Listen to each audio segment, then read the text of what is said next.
राजनीति में मंगलवार रात जबरदस्त उबाल आ गया। कांग्रेस के 12 विधायकों को निलंबित कर दिया गया, जिसके बाद पूरे राज्य में सियासी भूचाल आ गया। इन विधायकों ने विधानसभा के अंदर ही रात गुजारने का फैसला किया, जबकि बाहर यूथ कांग्रेस कार्यकर्ताओं ने जमकर विरोध प्रदर्शन किया।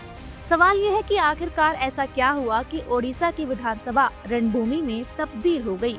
आइए आपको बताते हैं। पूरा मामला तब शुरू हुआ जब कांग्रेस विधायकों ने राज्य में महिलाओं के खिलाफ बढ़ते अपराधों की जांच के लिए एक विशेष समिति बनाने की मांग की। भाजपा सरकार पर गंभीर आरोप लगाते हुए कांग्रेस विधायकों ने कहा कि पिछले 8 महीनों में महिलाओं के खिलाफ अपराधों में बेतहाशा वृद्धि हुई है, लेकिन सरकार इन मामलों पर चुप्पी साधे बैठी है। इसी मुद्दे को लेकर कांग्रेस विधायकों ने सदन में जोरदार हंगामा करना शुरू कर दिया, जिसके बाद स्पीकर सुरमा पाड़ी ने 12 विधायकों को अनुशासनहीनता के आरोप में 7 दिनों के लिए निलंबित कर दिया।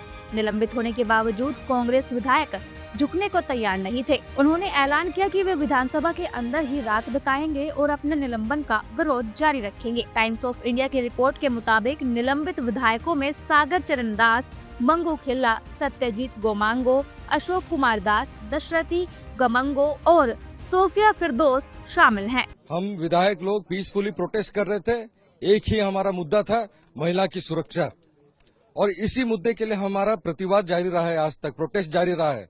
और जिस हिसाब से दुर्व्यवहार करके सभी एमएलएस को, जिस हिसाब से पुलिस फोर्स लगा के जबरदस्ती मारपीट करके वैन में भर के हमको यहाँ पे लाके एक बेइज्जत किया है।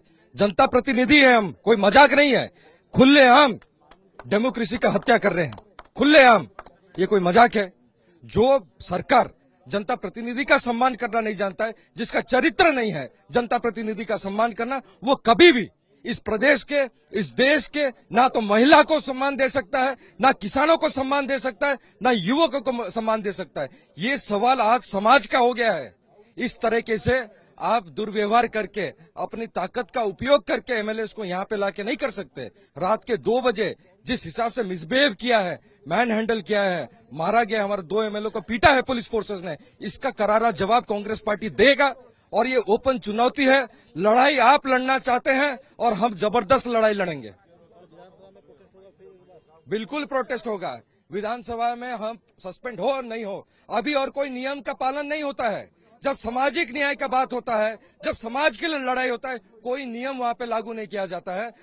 हमें लोगों ने चुना है, हम लोगों के लड़ाई लड़ने के लिए यहाँ पे आए हैं और अपने नियम से, अपने हिसाब से लोगों की लड़ाई लड़ेंगे। हालांकि कांग्रेस के 2 विधायक तारा प्रसाद बहिनीपति और रमेश जैना निलंबन से बच गए, क्योंकि वे उस समय सदन में मौजूद नहीं थे। बहिनीपति को इससे पहले 11 मार्च को 7 दिनों के लिए निलंबित किया जा चुका था। इस मामले पर ओडिशा कांग्रेस प्रभारी अजय कुमार लल्लू ने भाजपा को आड़े हाथों ले लिया। देखिए, मेरी सीएलपी से बात हुई है, उनके साथ उनके हाथ कटे हुए हैं, खून गिर रहा था, धक्का धुक्की किया गया है, डेमोक्रेसी की हत्या है, सरकार दमन कर रही है। हमारे अध्यक्ष को देखा आपने किस तरह घसीट के ले गई, हमारे कार्यकर्ताओं के ऊपर किस तरह जुल्म कर रही है, अंदर विधायकों के साथ, बाहर सड़क पर कांग्रेस के कार्यकर्ताओं के साथ, माननीय अध्यक्ष जी के साथ। ये तानाशाही है। मेरा सवाल है महामहिम राष्ट्रपति जी से, चूंकि वो इस स्टेट की हैं। कलकत्ता में घटना हुई, वो भी दुखी थी, हम भी दुखी है, मेरा मन आहत है। कलकत्ता की घटना की हम निंदा करते हैं, नहीं होना चाहिए, लेकिन उसके लिए उन्होंने ट्विटर पर लिखा, बयान दिया कि मेरा मन व्यथित है, दुखी है। उड़ीसा में 64,000 महिलाएं गायब हैं, रोज गैंग रेप करके हत्या, जो नाबालिग लड़कियां हैं वो प्रेग्नेंस, और प्रेग्नेंट के साथ साथ तमाम बच्चियां जो स्कूलों में, सरकारी छात्रावास में वो बच्चा पैदा कर रही हैं, इस पर वो शर्मिंदा नहीं है।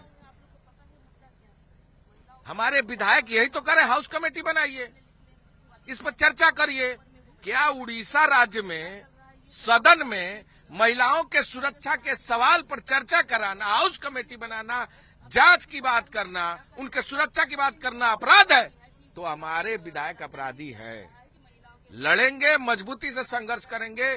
27 तारीख को याचना नहीं अवरण होगा, संघर्ष बड़ा भीषण होगा। बता दें कि निलंबित विधायकों ने विरोध का एक अनोखा तरीका अपनाया। उन्होंने सदन के अंदर घंटा बजाकर, रामधुन गाकर और झांझ सीटी बजाकर अपनी नाराजगी जाहिर की।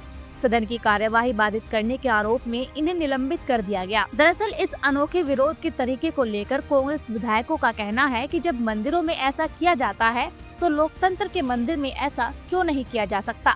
वहीं भाजपा विधायक इरासिस आचार्य ने भी कांग्रेस विधायकों के निलंबन का समर्थन किया है। देखिए, जो विधायक को सस्पेंड करने का बात है, ये तो स्पीकर का डिसीजन है, उसमें हमको कुछ मत रखना अनुचित है।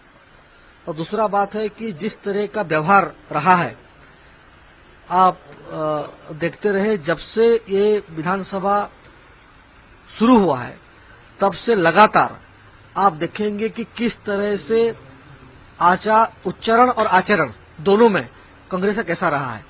जब ट्रेजरी बेंच के एक मंत्री जी ने उत्तर रख रहे थे पहले जो शुरुआत में, तब उन लोग आके ट्रेजरी बेंच के मंत्री के ऊपर अटैक किया, जो कि उड़ीसा का विधानसभा शुरुआत के इतिहास से आज तक कभी ऐसा बात नहीं हुआ है। और बार बार जो राइटर्स टेबल है ऊपर को, उसके ऊपर चढ़ना और जैसे करके हाउस में आके हुइसिल मारना, आके बाजा को लेके बजाना, अंदर आके हाउस को डिस्टर्ब करना, गाली गुलज करना, स्पीकर के ऊपर मिसबिहेव करना और हाउस को इंटरप्ट करना। भाई साहब, आप बताइए कि ये जो हाउस चल रहा है किसके पैसे पे चलता है? ये लोगों के टैक्स पैसे पे चलता है, पहली बात है।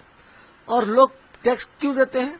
कि सरकार उनका अच्छा करे, हाउस में डिबेट डिस्कशन हो, लोगों का जो क्वेश्चन है, जो लोगों का प्रॉब्लम है, वो हाउस में डिबेट और डिस्कशन होके सॉल्यूशन निकले। आज एग्रीकल्चर का बजट था और एग्रीकल्चर आप जानते हैं कितना एक इम्पोर्टेंट बात है, उसको डिस्टर्ब करना। वो क्या चाहते हैं कि उड़ीसा का लोग आगे न जाए, उड़ीसा आगे जाके ये सब न करें, ये सब वो चाहते हैं। ये बहुत निंदनीय बात है और ऐसा होना एक बहुत बड़ा खराब चीज है। ये बहुत गलत मैसेज जाता है। इसलिए अंदर प्रोटेस्ट क्यों करेंगे? जब ऑलरेडी आप देखिए, ऑलरेडी जब हाउस ऑलरेडी एडजर्न हो चुका है और जब स्पीकर ने, मैडम ने सस्पेंशन का ऑर्डर दे चुके हैं, तब ऐसा करना निंदनीय बात है, उचित नहीं है। तब इस बीच बीजेपी के 3 वरिष्ठ विधायकों ने स्पीकर से निलंबन के फैसले पर पुनर्विचार करने की भी अपील की थी। हालांकि कांग्रेस विधायकों के उग्र रवैये को देखते हुए इस पर कोई फैसला नहीं लिया गया। इस पूरे घटनाक्रम के बाद ओडिशा की राजनीति गर्मा गई है। कांग्रेस ने साफ कर दिया है कि वे सरकार के खिलाफ विरोध प्रदर्शन जारी रखेंगे। 27 मार्च को विधानसभा घेराव की तैयारी भी हो चुकी है।